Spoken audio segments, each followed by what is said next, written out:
We got the RT-3 pedal board put back on, but we noticed that there were some mechanical problems with some of these levers not pushing down the switch contact.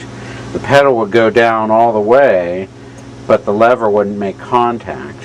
This black lever here. So what we're doing is loosening up the bolt on the bottom and moving it down slightly so that it makes the proper contact. Unfortunate thing is, you got to pull it. I don't know if there's a way you can really do it while it's down against the switches, so you have to pull it back out in order to adjust it.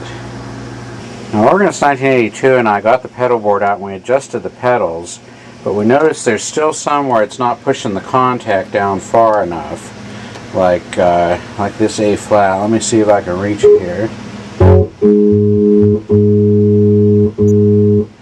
And this F here, it's barely pushing down the contact, so we're going to have to, I think we got the D okay down here. May need a little bit more adjustment. Okay, now I think I got the pedals all adjusted, and I'll play a little tune and demonstrate the RT-3.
I think I got the RT-3 working pretty good. We still can use a little more adjustment on some of the pedals, but at least all the pedals are now functioning.